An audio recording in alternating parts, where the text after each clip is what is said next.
nome da pregação de hoje é Fiz coisas horríveis, e agora? Faz parte da nossa série, Pequei, e agora? Vamos ler o versículo 1. Ó Deus, compadece-te de mim segundo o teu amor. Apaga as minhas transgressões, por tuas grandes misericórdias. Lava-me completamente da minha iniquidade e purifica-me do meu pecado. Pois reconheço minhas transgressões e meu pecado está sempre diante de mim. Pequei contra ti somente, e fiz o que é mal diante dos teus olhos. O meu pecado, esse é o texto, o versículo que eu quero mais enfatizar hoje. O meu pecado está sempre diante de mim. Davi está descrevendo alguém aqui que carrega o peso da culpa. Ele não é alguém insensível ao seu pecado. O seu pecado está o atormentando, a ponto de, no próprio Salmo, dizer que ele se sentia esmagado por Deus. Pense, por exemplo, na moça que foi diagnosticada, isso é um caso real, foi diagnosticada como doente, como depressiva. E por quê? Porque há anos ela definhava. Ela estava emagrecendo dia após dia, morrendo aos poucos. Enquanto os homens deste mundo diziam doente, ao ter um conselheiro bíblico, lhe disseram, não é isso o problema. E chegaram à raiz. Ela havia cometido aborto. E a culpa a consumia. Não era doença, era a culpa. Como se o sentimento de existir com um sorriso fosse fruto de um canalha. Haja vista que ela matou alguém. Ela interrompeu a vida de alguém. Ela não se sentia, portanto, digna de dar continuidade à vida dela, já que ela não deu continuidade à vida de seu filho. No filme A Ilha do Medo, que eu fiz um comentáriozinho sobre ele, filme antigo, posso dar spoiler. O cara matou a sua mulher que havia matado seus filhos, e ele se sentia culpado pela destruição de toda a sua família. Por conta disso, ele criou uma realidade paralela. E ele então existia num outro universo. Para mim não era loucura, é culpa. A culpa faz com que busquemos refúgio nos lugares mais estranhos e recônditos. E se, muitas e muitas vezes, a nossa tristeza tiver origem na culpa? E se inúmeros comportamentos destrutivos, viciantes, tiverem origem numa culpa? Quantas pessoas eu já ouvi falar de gente que doa a fazenda inteira, pensando que assim irá sanar a culpa. Há um livro chamado Caçador de Pipa, em que o menino pensa poder apagar as suas más obras por meio de boas obras. Na infância, seu amiguinho foi violentado e ele não fez nada, covarde que era, não fez nada. Na vida adulta, então, um dia, esse seu amiguinho se tornou um homem, pai de família, e o filho dele estava preso em algum lugar. E ele então pensou, há um jeito de ser bom de novo.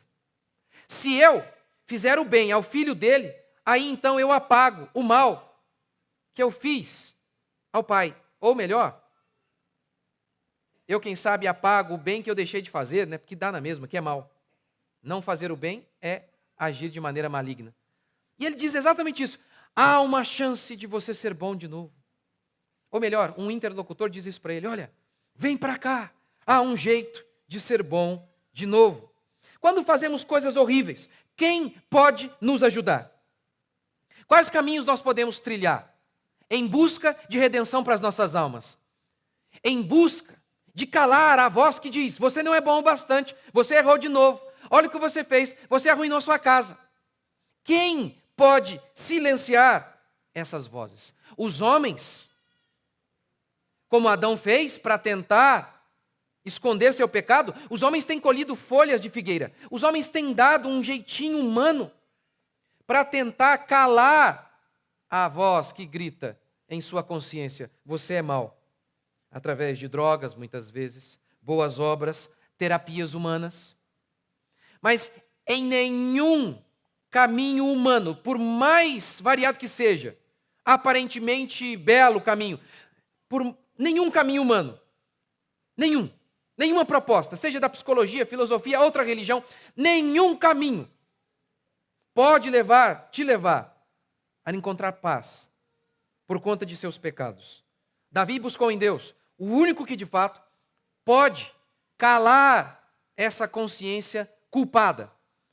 Davi disse: o meu pecado está sempre diante de mim. Deus é o único que pode resolver os nossos problemas assim como resolveu o de Davi. Deus é o único que pode arrancar o peso da culpa.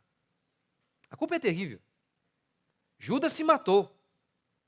Pedro, tudo indica, desistiu do ministério por conta de culpa. Lembra que Jesus havia dito para ele, pescador, deixe aí as redes. Agora você é pescador de gente. Mas depois de negar a Jesus, você se lembra onde Jesus o encontra? Pedro havia voltado a pescar. Pode ser que era apenas um momento?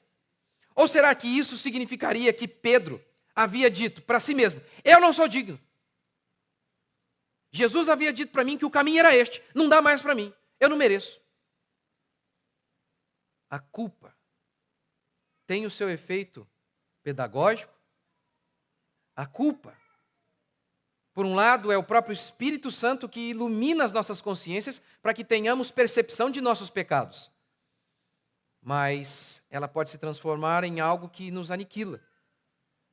Usado nas mãos de Satanás para tirar o nosso ânimo, o nosso vigor, para nos colocar para baixo e falar: para mim não dá mais.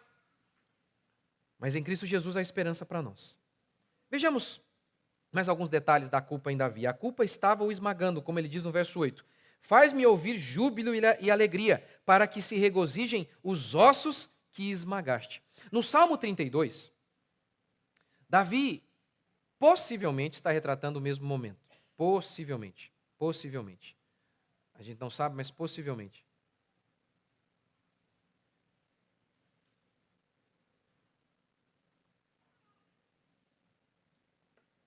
Lá no Salmo 32, ele diz assim: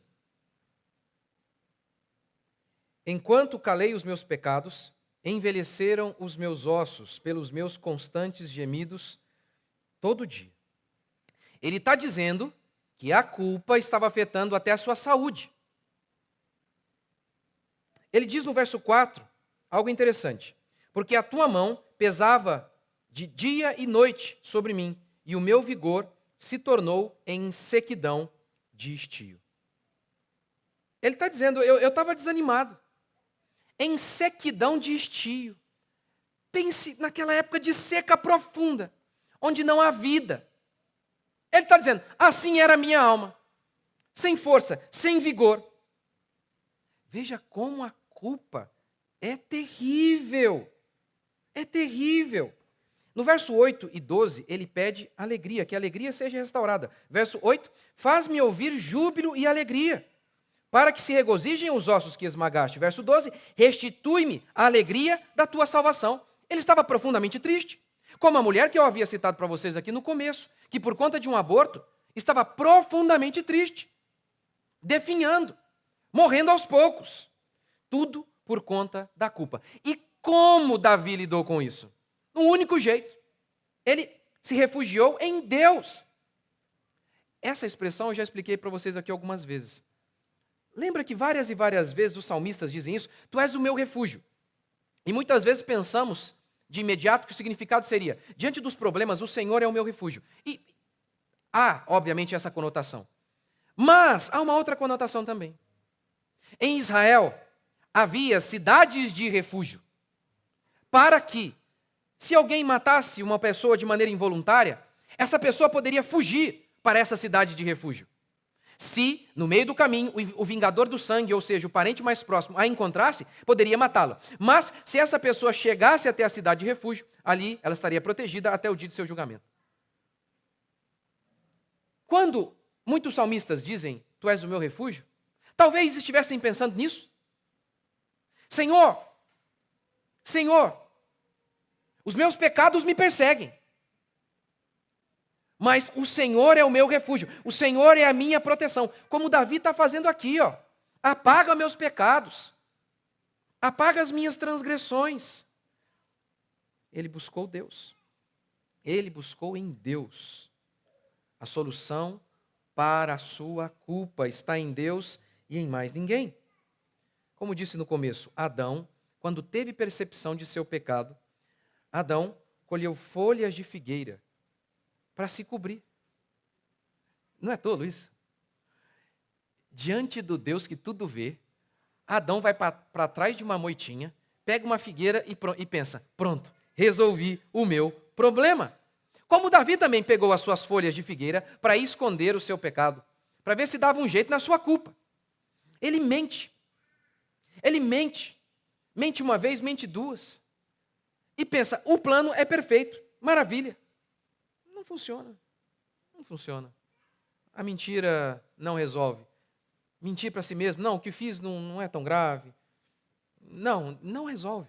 Tanto é que ele diz, enquanto eu calei os meus pecados, enquanto eu ocultei, como ele diz no Salmo 32, enquanto eu ocultei, os meus ossos, eles se envelheceram. Não adianta. Essa folha de figueira não cobre nudez alguma. Mentir para nós mesmos, mentir para Deus, não tem jeito. Dizer, eu fiz, mas não é bem assim. Quantas pessoas fazem isso? A vida toda. Eles dizem, não. Meu filho está assim, mas eu não tenho nenhuma influência. Não, óbvio, todo mundo é responsável por aquilo que faz. Ou melhor, cada um é responsável por aquilo que faz. Mas é óbvio que às vezes nós somos uma tentação na vida de nossos filhos. Davi, por um momento, mentiu. Nós muitas e muitas vezes mentimos para não nos sentirmos culpados. Não foi tão grave, não é bem assim. Não resolve. Não resolve. Não é assim.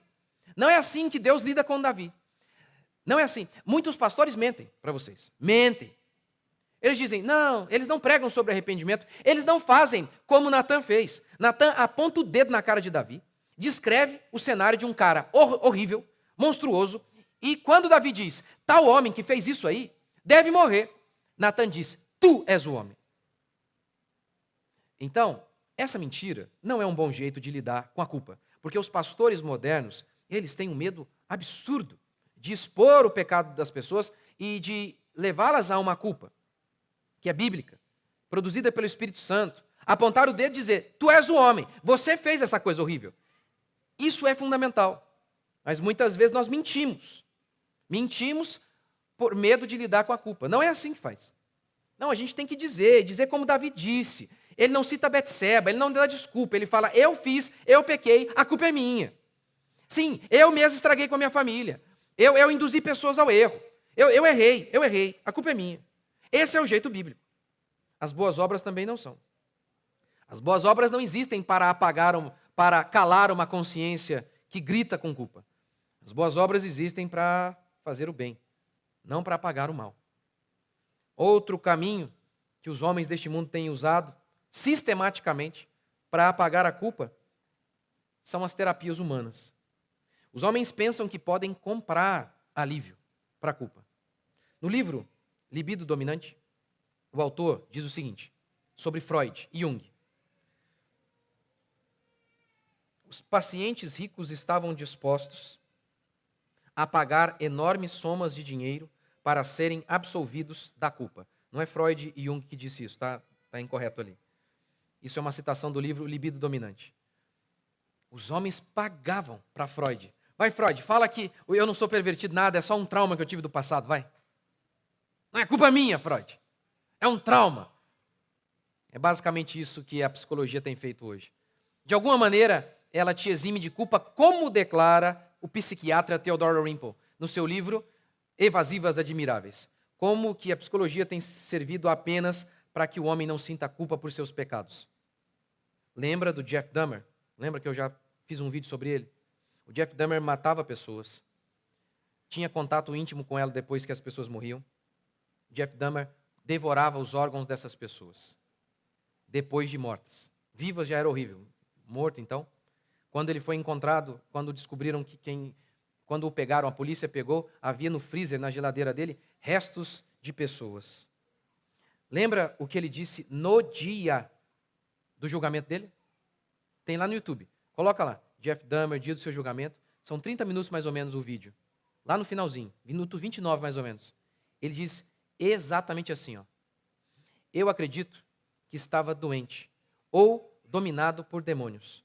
Agora, creio que estava doente, pois os médicos me falaram sobre minha doença e agora eu tenho alguma paz. Esse foi o jeito que ele, naquele momento, lidou com a culpa. Porque pense nisso. Você matou gente. Você devorava pessoas.